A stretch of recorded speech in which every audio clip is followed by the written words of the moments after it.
बच्चों, आज समाज शास्त्र में बीए फर्स्ट ईयर के अंतर्गत हम लोग जिस टॉपिक का अध्ययन करेंगे उसका नाम है सामाजिक संरचना। ठीक है, सामाजिक संरचना पर आज प्रकाश डालने जा रहा हूँ मैं।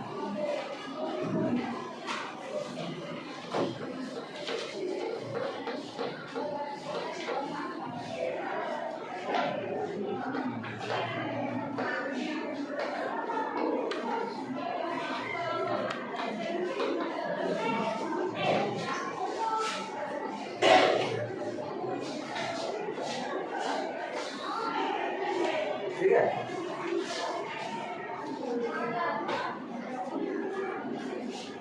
तो सामाजिक संरचना को पढ़ेंगे तो समाज शास्त्र का एक महत्वपूर्ण अवधारणा सामाजिक संरचना है। और सामाजिक संरचना क्या है, पहले ये हमको समझना जरूरी है।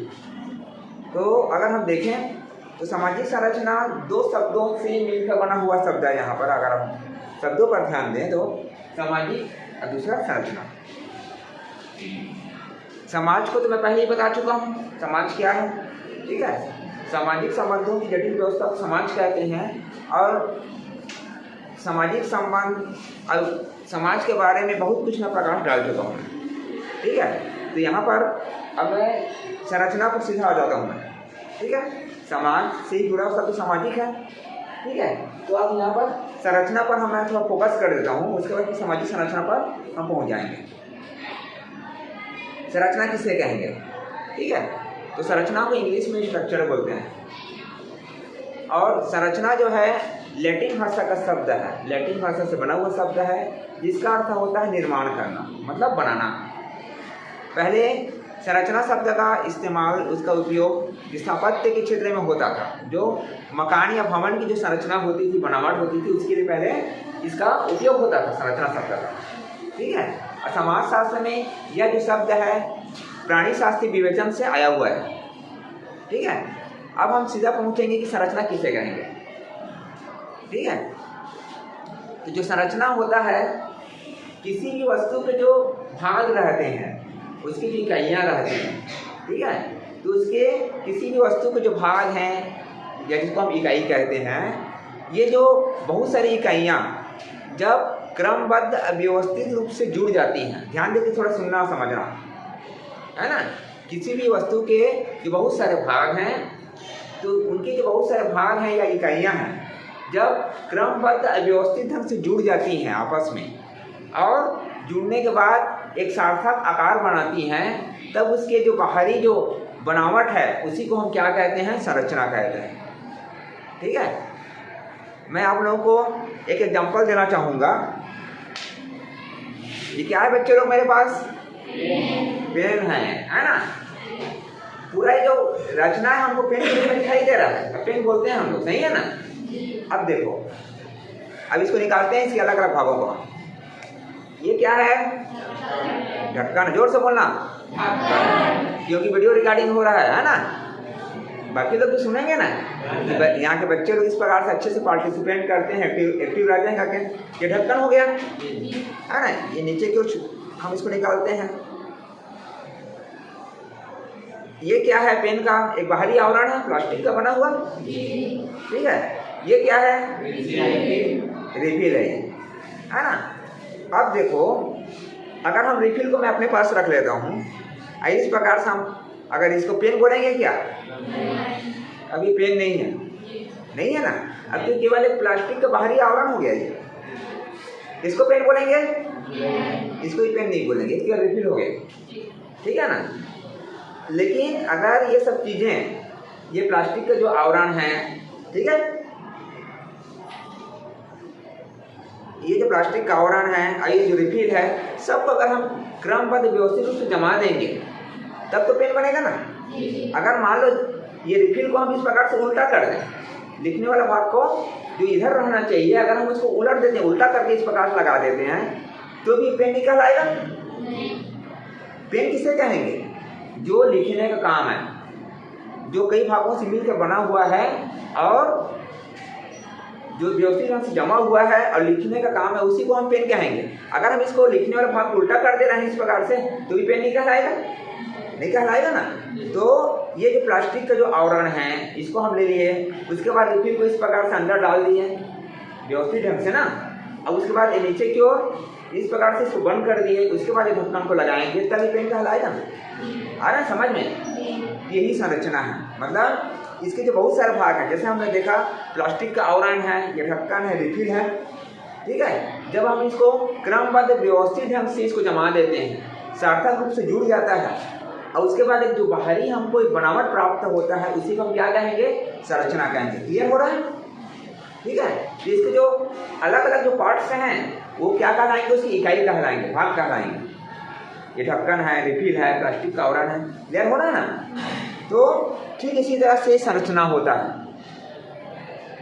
ठीक है। बहुत सारी इकाइयाँ जब क्रमबद्ध एवं व्यवस्थित रूप से जुड़ जाती हैं, उसके बाद एक सार्थक आकार बनाती हैं, और जब ये सार्थक आकार बन जाती हैं तो एक बाहरी जो बनावट हमको प्राप्त होता है वो क्या कहलाएगा? संरचना कहलाएगा। क्लियर हो रहा है? इसका एग्जाम्पल हम घर के द्वारा भी दे सकते हैं। हमारा जो घर है किससे मिलके बनता है? सीमेंट से, रेती से, रेत से बोलते हैं ना, बालू बोलते हैं, ईंट से, इसके अलावा इसमें क्या लगता है? छड़ भी लगता है ना, जिसको सरिया बोलते हैं। तो अगर हम इन चीज़ों को अगर हम एक जगह ला के अगर हम उसको इकट्ठा कर देते हैं, गिरा देते हैं, तो क्या कमरा बनेगा हमारा? नहीं बनेगा। अगर क्रमबद्ध रूप से ईंटों को, सीमेंट को और जितने भी मतलब कि सीमेंट है, रेती है, सबको मिला लेंगे और उसको क्रमबद्ध रूप से उसका ढांचा तैयार करते जाएंगे, समझ रहे हो ना, ईंटों का। और उसके बाद दीवार बनेगा और उसके बाद छड़ के द्वारा हम लेंटर करेंगे, तब तो हमारा कमरा बनेगा ना। ये जगह हम पूरा सभी जो ईंट है, रेत है और क्या बोलते हैं सीमेंट है, उसको एक जगह पूरा इकट्ठा कर देंगे तो कमरा बनेगा क्या? नहीं बनेगा ना। तो यही है, अगर हम जो विभिन्न जो पार्ट्स हैं, इकाइयां हैं, उसको क्रमबद्ध रूप से, व्यवस्थित रूप से अगर हम उसको जोड़ते हैं और उसके बाद एक सार्थक आकार बनता है, सार्थक होना जरूरी है, याद रखना, समझ रहे हो ना। और उसी के बाद एक जो हमको बाहरी बनावट प्राप्त होगा उसी को हम संरचना कहेंगे। संरचना क्लियर हुआ? तो यही जो संरचना है हमारे सामाजिक संरचना के अंतर्गत इसको हम पढ़ेंगे। तो जो समाज है, ठीक है, उस समाज के भी एक बाहरी बनावट होता है, एक रूप होता है जिसको हम संरचना कहते हैं समाज की, ठीक है। हमारा समाज बहुत सारी चीज़ों से मिलकर बना हुआ है, जैसे समूह हो गया, समिति हो गया, संस्था हो गया, सामाजिक संबंध हो गए, सामाजिक परिस्थिति, सामाजिक भूमिकाएं, बहुत सारी चीज़ें हैं। ये समस्त जो समाज के जो भागे हैं जिनको मैं बतलाया हूँ, ये जब एकत्रित हो जाती हैं, क्रमबद्ध रूप से, व्यवस्थित रूप से जब जुड़ जाती हैं और उसके बाद समाज का एक सार्थक हमको आकार मिलता है, एक बनावट मिलता है, तब हम उसको समाज की संरचना कहेंगे, सामाजिक संरचना कहेंगे। क्लियर हुआ कि नहीं हुआ? एक बार फिर से बता रहा हूँ, ध्यान देकर सुनो।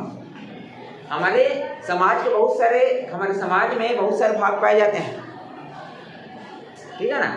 समूह, समिति, संस्थाएं, सामाजिक संबंध, सामाजिक परिस्थिति, सामाजिक भूमिकाएं, ये सब जब क्रमबद्ध रूप से जुड़ जाती हैं, व्यवस्थित रूप से जुड़ जाती हैं और जुड़ने के बाद एक सार्थक रूप से जब आकार बनाती हैं, तब इस समाज की बाहरी बनावट को हम क्या कहेंगे? समाज की संरचना कहेंगे, सामाजिक संरचना कहेंगे, ठीक है। अब हम देखते हैं परिभाषा। तो टालकट वाटसन जो प्रसिद्ध विद्वान हुए, उसलिए मैं परिभाषा को यहाँ पर बता रहा हूँ।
पार्सन्स का कहना, ये परिभाषा को लिख लेना, ठीक है। कम से कम 2 परिभाषा लिखना, उसमें जब प्रश्न में आएगा तो सामाजिक संरचना के अंतर्गत, है ना। पार्सन्स का कहना है सामाजिक संरचना संस्थाओं, एजेंसियों, ठीक है, ध्यान देकर सुनो। सामाजिक संरचना संस्थाओं, एजेंसियों, सामाजिक प्रतिमानों, पदों एवं कार्यों की विशिष्ट क्रमबद्धता को कहते हैं। एक बार फिर से रिपीट करूं बच्चों, ध्यान देकर सुनना।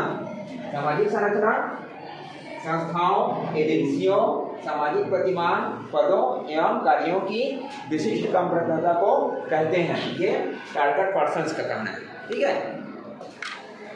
इसी तरह से मैकायर पेज का कहना है समूह निर्माण के विभिन्न तरीकों के द्वारा सामाजिक संरचना का निर्माण होता है, ठीक है। समूह निर्माण के विभिन्न तरीकों के द्वारा सामाजिक संरचना का निर्माण होता है। तो 2 परिभाषा को याद कर लेना, टारगेट पर्सन्स और मैकायर पेज का, ठीक है। अब हम आगे देखेंगे सामाजिक संरचना के प्रकार को देखेंगे, ठीक है।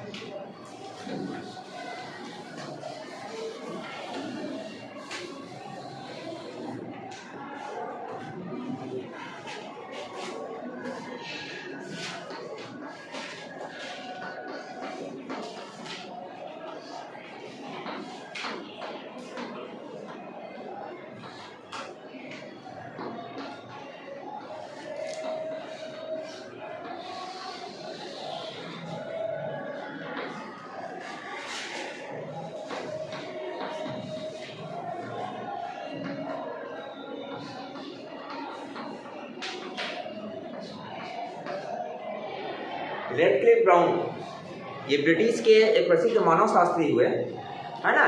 तो इन्होंने सामाजिक संरचना के भागों को 2 प्रकार से बताया हुआ था, ठीक है। दो प्रकार बताए सामाजिक संरचना के। एक होता है वास्तविक और दूसरा होता है सामान्य, ठीक है। नोट कर लेना इसको, चलो।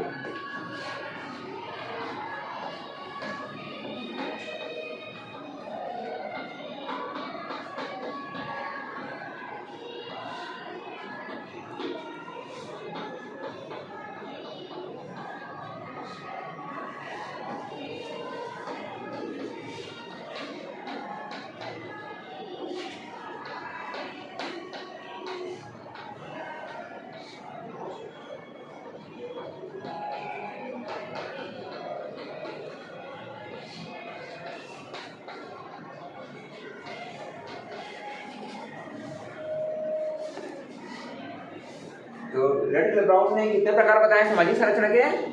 2 प्रकार। क्या क्या? वास्तविक समाज संरचना और सामान्य, ठीक है। पहला वास्तविक सामाजिक संरचना, दूसरा सामान्य सामाजिक संरचना। इनके बारे में बता दूं क्या क्या चीजें हैं, ठीक है। वास्तविक जो सामाजिक संरचना उन्होंने बताया रेडक्लिफ ब्राउन जी ने, तो इनका कहना था कि इसके अंतर्गत व्यक्तियों के बीच जो पाए जाने वाले संबंध रहते हैं, ठीक है, इसी की महत्वपूर्ण भूमिका होती है वहाँ पर। मतलब व्यक्ति के बीच पाए जाने वाले सामाजिक संबंध के आधार पर वास्तविक सामाजिक संरचना बनती है, ये उनका कहना था। और क्योंकि व्यक्ति के बीच सामाजिक संबंध बनते हैं, उस आधार पर जब सामाजिक संरचना का निर्माण होता है तो ये जो रहता है परिवर्तनशील रहता है। क्यों? जैसे मान लो अगर व्यक्ति का जन्म हो रहा है कि मृत्यु हो रहा है, ठीक है, इससे संरचना प्रभावित होगा। या व्यक्ति का जैसे विवाह हुआ है और उसका तलाक हो गया या पुनः विवाह हो गया, तो संबंधों में परिवर्तन आएगा ना। तो इन्हीं के परिवर्तन के कारण क्या होता है, वास्तविक सामाजिक संरचना बदलती रहती है, परिवर्तनशील रहती है। दूसरा उन्होंने बताया सामान्य सामाजिक संरचना। तो जो सामान्य सामाजिक संरचना है, तो उनका कहना था कि समाज में एक सामान्य प्रकार का नियम व्यवस्था पाई जाती है, जिससे यह जो हमारा जो सामान्य सामाजिक संरचना इससे बनती है। समाज में उनका कहना था कि समाज में एक सामान्य प्रकार का एक नियम व्यवस्था पाई जाती है, जिससे हमारे ये सामान्य सामाजिक संरचना बनती है। इस कारण से ये क्या रहता है, स्थायी रहता है, इसमें ज़्यादा परिवर्तन या बदलाव नहीं रहता, ठीक है। ये उनका कहना था। अब हम देखते हैं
पार्सन्स के हिसाब से देखेंगे, टालकट पार्सन जो प्रसिद्ध विद्वान हुए, इन्होंने समाज में कुछ मूल्य व्यवस्था के बारे में बताया। ठीक है,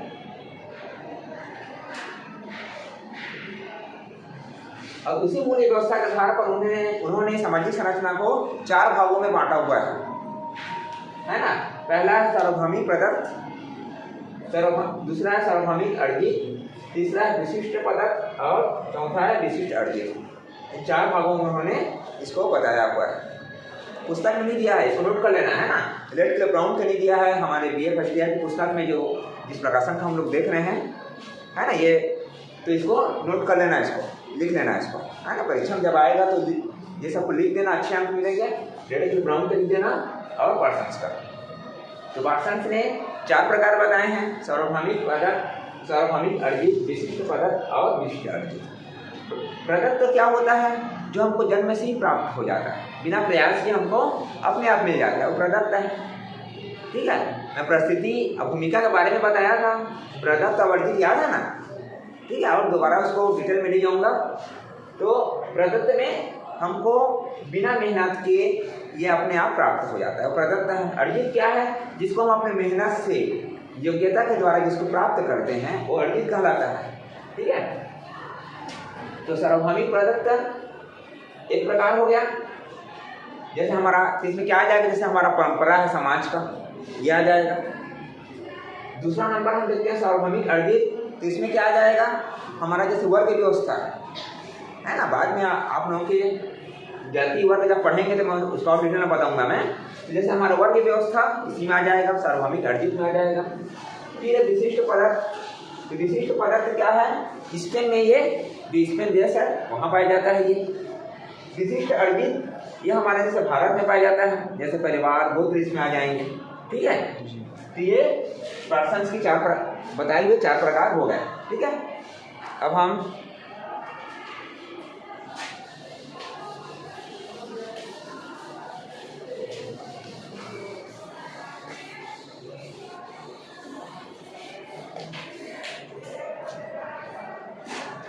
थोड़ा सा सामाजिक संरचना पर कुछ प्रमुख विद्वानों के मत को हम देख लेते हैं यहाँ पर, है ना, सारगर्भिक रूप से।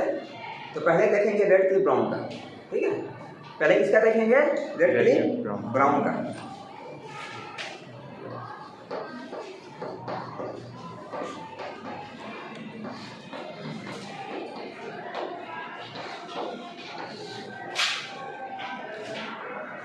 रेड क्लिफ ब्राउन के प्रकारों, उनके बताए हुए सामाजिक संरचना के प्रकारों के बारे में बता चुका मैं, लेकिन अभी थोड़ा सा उनके विचारों को देख लेना जरूरी है, क्योंकि ये प्रसिद्ध विद्वान हुए थे और सामाजिक संरचना पर इन्होंने अपना महत्वपूर्ण विचार दिया है। ठीक है, तो ये कौन थे, ये ब्रिटिश मानवशास्त्री थे ये।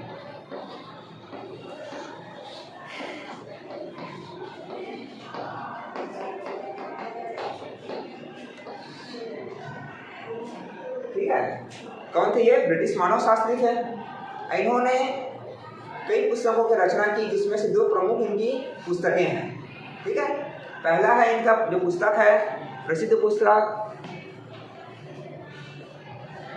Structure and function in primitive society.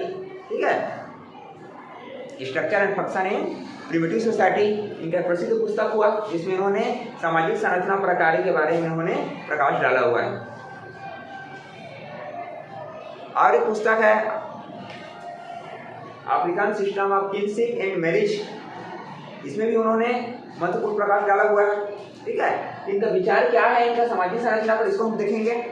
तो रेड क्लिफ ब्राउन का कहना था कि जो समाज की संरचना है, इसके निर्माण करने वाले जो इकाई या भाग कौन होता है, मनुष्य होता है, पर्सन होता है।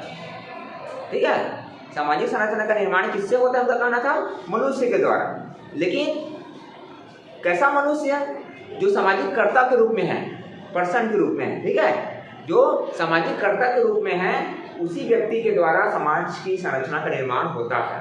ठीक है, इनका कहना था समाज की संरचना किससे बनती है, मनुष्य से, पर्सन्स के द्वारा। लेकिन ये मनुष्य कैसा होता है, सामाजिक कर्ता के रूप में रहता है। ठीक है, सामाजिक कर्ता के रूप में रहता है।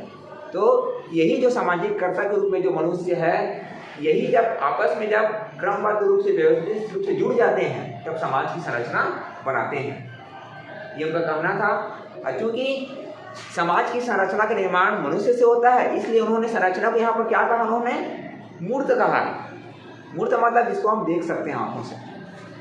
बाद में भी मैं आगे विशेषताएं बताऊंगा सामाजिक संरचना का, तो हम देखेंगे कि सामाजिक संरचना को अमूर्त बोला गया है। कई विद्वान उनको अमूर्त बोलते हैं, लेकिन रेडक्लिफ ब्राउन ने क्या कहा, उसे मूर्त कहा है। ठीक है, ये हो गया। अब हम देखेंगे नाडेल के बारे में।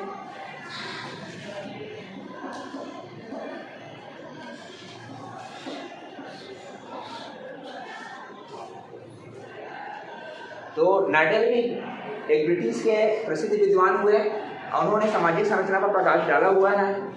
ठीक है, नाडेल का जो प्रसिद्ध इनका पुस्तक है the theory of social structure है, मतलब उन्होंने सोशल स्ट्रक्चर पर एक अलग से पुस्तक लिख दिया है, the theory of social structure, इसी पर उन्होंने प्रकाश डाला है। नाडेल का कहना, अब देखेंगे इनका क्या विचार है सामाजिक संरचना पर। तो नाडेल का कहना, जो सामाजिक संरचना है ये एक तरह से व्यवस्थित क्रमबद्धता होती है ना। उन्होंने सामाजिक संरचना को एक व्यवस्थित क्रमबद्धता के रूप में बताया। उनका कहना था किसी भी वस्तु के जो भाग हैं, ठीक है, किसी भी वस्तु के भाग हैं या कोई सत्ता का जो भाग है, जब वही औपचारिक संबंधों के द्वारा जुड़ जाते हैं व्यवस्थित ढंग से, तब संरचना बनती है। ये नाडेल का कहना था। और नाडेल ने अपने सिद्धांत में, नाडेल ने अपने सामाजिक संरचना के सिद्धांत में भूमिका की व्यवस्था पर प्रकाश डाला है, भूमिका के महत्व को बताया है उन्होंने। ठीक है, तो ये हो गया रेडक्लिफ ब्राउन और नाडेल के बारे में। आगे हम देखेंगे सामाजिक संरचना की विशेषताओं पर। ठीक है,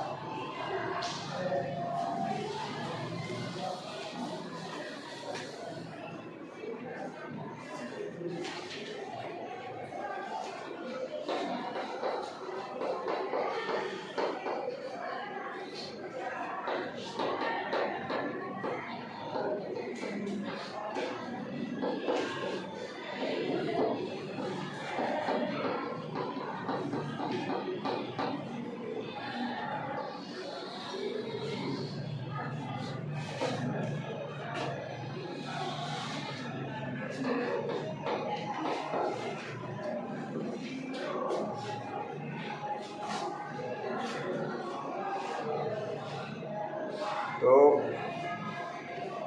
सामाजिक संरचना की विशेषताओं में सबसे पहला है कि सामाजिक संरचना किसी भी समाज के उसके बाहरी स्वरूप का बोध कराती है।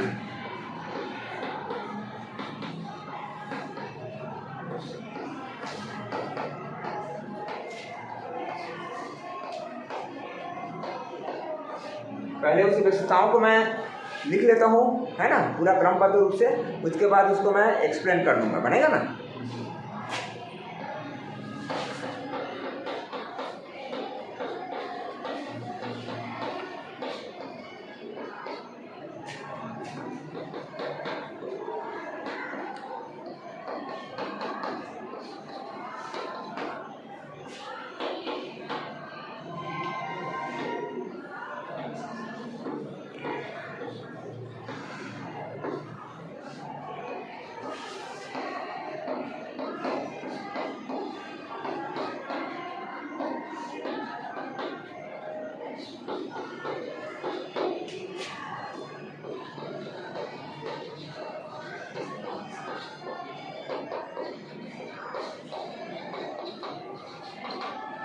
दूसरा क्या है, विभिन्न इकाइयों का क्रमबद्ध या व्यवस्थित ढांचा होती है। ठीक है, इसके बाद है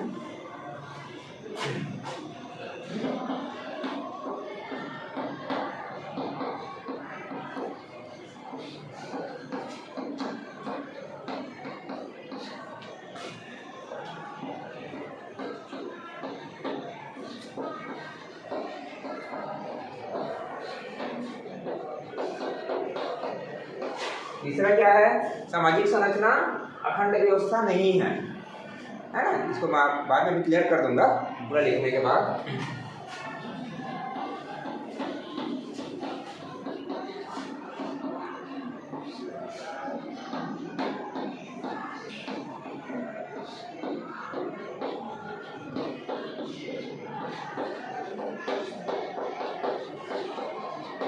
फिर क्या है, सामाजिक संरचना अमूर्त होती है।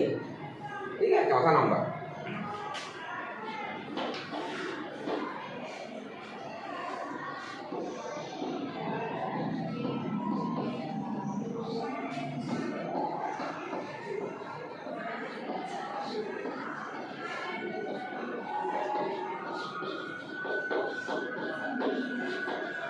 पांचवा नंबर है सामाजिक संरचना स्थायी होती है।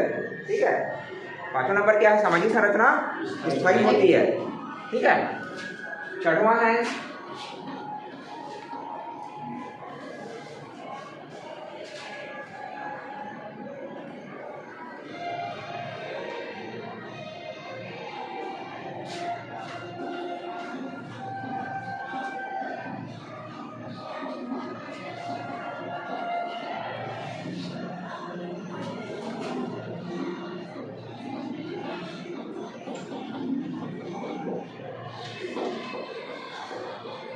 छठवां है सामाजिक संरचना स्थानीय विशेषताओं से प्रभावित होती है।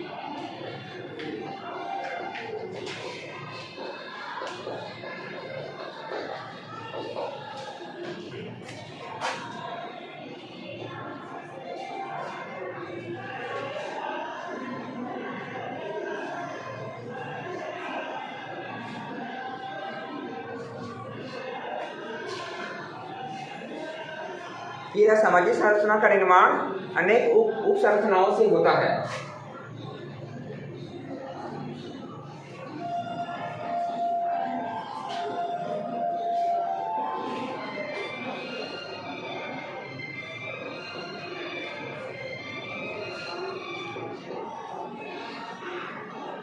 राइटिंग पहचान में आ रहा है ना? नहीं आ रहा तो पूछ लेना है ना, क्योंकि नीचे जो आ रहे हैं तो सबका लिखना पड़ जा रहा है कई बार।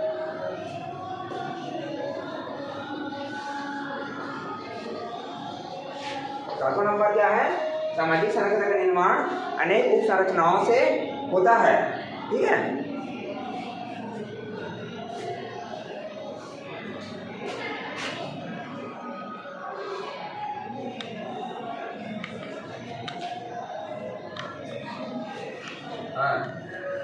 ये वाला छठवां नंबर सामाजिक संरचना है। यहाँ भूल गया हूँ इसको, मेरे से चूक हो गया।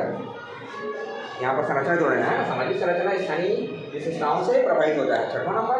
सातवां, सामाजिक संरचना का निर्माण अनेक उप संरचनाओं से होता है। इसके बाद हमारा लास्ट है कि सामाजिक संरचना में सामाजिक प्रक्रियाएं भी महत्वपूर्ण होती हैं।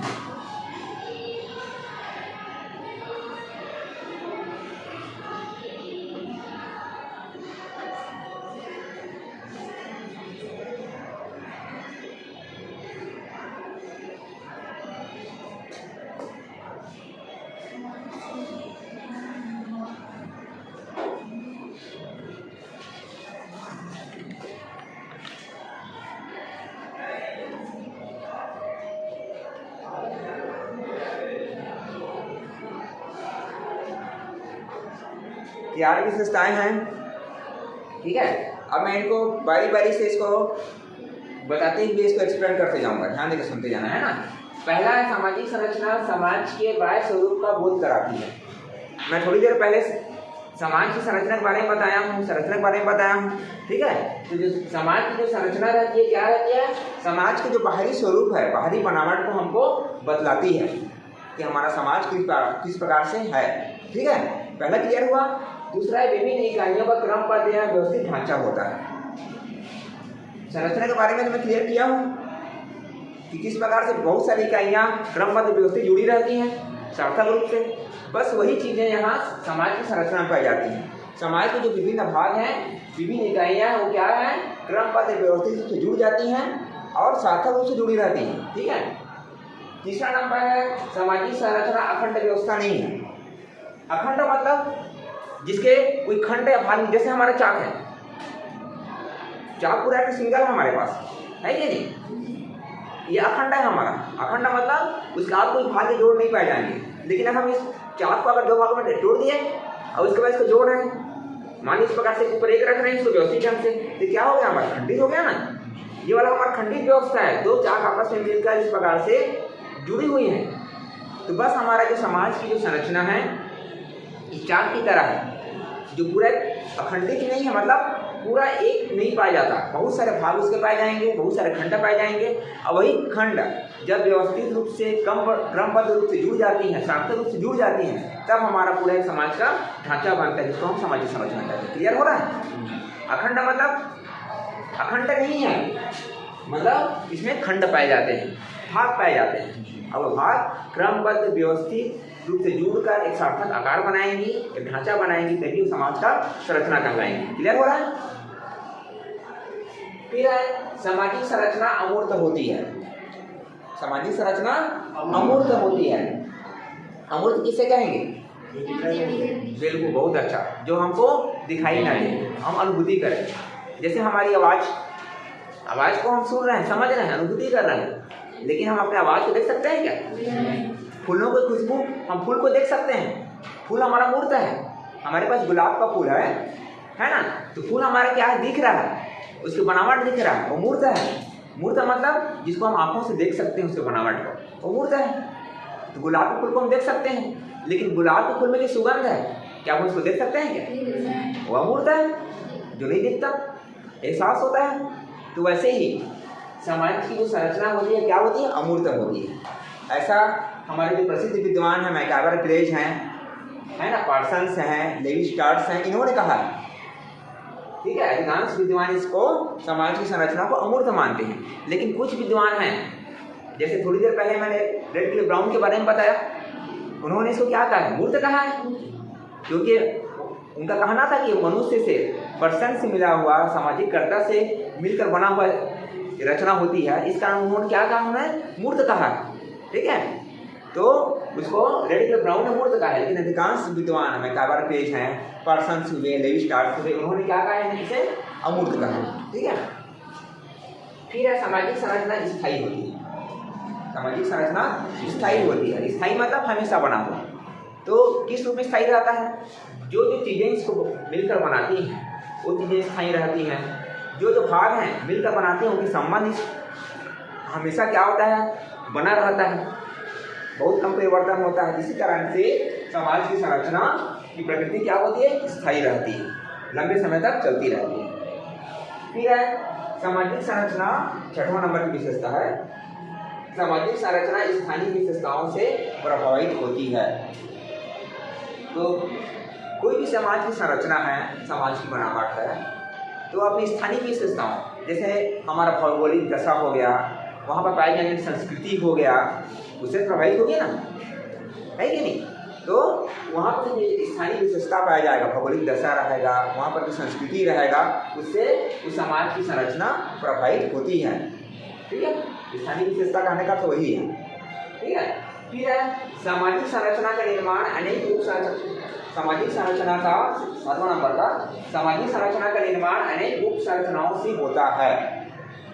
अनेक उप संरचनाओं मतलब जो संरचना है उसके अंतर्गत छोटी छोटी संरचना, उसके भाग पाए जाते हैं, इकाइयाँ पाई जाती हैं, उन्हीं के द्वारा हमारा समाज की संरचना बनती है ना। एक तरह से हम लोग इसके बारे में, तो अखंड व्यवस्था नहीं, वहीं पर चर्चा क्यों होना, ये बहुत सारे खंडों से, भागों से मिलकर बना रहता है। तो वही चीज़ यहाँ पर बोला जा रहा है, समाज की संरचना का निर्माण कई संरचनाओं, उप संरचनाओं से होता है। जैसे हमारे समाज को बनाने वाले बहुत सारे भाग रहेंगे, है ना, हमारा जाति व्यवस्था रहेगा, वर्ग व्यवस्था रहेगा, हमारा परिवार है, इसके अलावा हमारा शैक्षणिक व्यवस्था, धार्मिक व्यवस्था, राजनीतिक व्यवस्था, आर्थिक व्यवस्था, बहुत सारी चीज़ें आ जाएंगी ना, तब तो हमारा समाज बनेगा ना। तो ये यही है इसमें कि हमारी समाज की संरचना का निर्माण बहुत सारे उप संरचनाओं से होता है। ठीक, 8वां और अंतिम नंबर की विशेषता क्या है? सामाजिक संरचना में सामाजिक प्रक्रियाएं भी महत्वपूर्ण होती हैं। सामाजिक संरचना में सामाजिक प्रक्रियाएं भी महत्वपूर्ण होती हैं। सामाजिक प्रक्रिया किसे कहेंगे? तो जैसे सामाजिक प्रक्रिया में अलग सा हम लोग चर्चा करेंगे, हमारा टॉपिक मिलेगा इसमें BA फर्स्ट ईयर में। इतना बता दो कि सामाजिक प्रक्रिया 2 प्रकार की होती है, ठीक है। एक होता है सहयोगी और दूसरा होता है असहयोगी। सहयोगी में जैसे हमारा सहयोग हो गया, है ना, सात्मीकरण हो गया, आ जाएगा। असहयोगी में कौन सा आ जाएगा? असहयोगी में हमारा जैसे प्रतिस्पर्धा हो जाएगा, कंपटीशन, ये आ जाएगा, है कि नहीं। तो इस प्रकार से सामाजिक संरचना में सामाजिक प्रक्रिया भी महत्वपूर्ण भूमिका निभाती है। तो हमारा सामाजिक संरचना की विशेषताएं जो है कंप्लीट हो गया। अब हम लोग लास्ट में देखेंगे कि सामाजिक संरचना टॉपिक का, इस अवधारणा का महत्व क्या है। कुछ उसका महत्व होगा कि नहीं होगा। तो इसके महत्व को हम देखते हैं। तो जैसे सामाजिक संरचना के महत्व के बारे में जॉनसन ने बताया है। पहला महत्व क्या है, जो प्रसिद्ध विद्वान जॉनसन का कहना है कि सामाजिक संरचना के द्वारा हम सामाजिक व्यवस्था का वैज्ञानिक अध्ययन कर सकते हैं। सामाजिक संरचना के द्वारा सामाजिक व्यवस्था का हम वैज्ञानिक ढंग से अध्ययन कर सकते हैं। पहला महत्व तो ये बताया है जॉनसन ने। दूसरा जो महत्व है, हमारे जो प्रसिद्ध विद्वान हुए रेडाकल ब्राउन, उनका कहना है कि सामाजिक संरचना जो है अलग अलग समाज में कई प्रकार की संरचनाएं पाई जाती हैं, अलग अलग भिन्नताएं पाई जाती हैं। तो सामाजिक संरचना के द्वारा अलग अलग समाज की भिन्नता को हम जान सकते हैं, उसके बारे में अध्ययन कर सकते हैं। जो पार्सन से हुए, तो पार्सन का कहना है कि सामाजिक संरचना के द्वारा नए प्रतिमानों का हम अध्ययन कर सकते हैं, समझ सकते हैं। ठीक है। इसके अलावा सामाजिक संरचना का एक और इसका महत्व क्या है कि इसके द्वारा और भी जो समाज से जुड़ी जो संस्कृति हैं, ठीक है, उसको हम समझ सकते हैं इसके द्वारा। तो इस प्रकार से ये सब चीज़ों को अच्छी ढंग से तैयार कर लेना बच्चे लोग, है ना। अब इस वीडियो को हम लोग जब बन जाएगा यूट्यूब पर डालेंगे तो उसको देख भी लेना और पढ़ने के समय इसका सहायता ले लेना, ठीक है। तो हो सकता है कुछ मदद हो जाए। तो इस प्रकार से ये हमारा जो टॉपिक है सामाजिक संरचना, ये कंप्लीट हो गया। ठीक है, ओके बच्चों।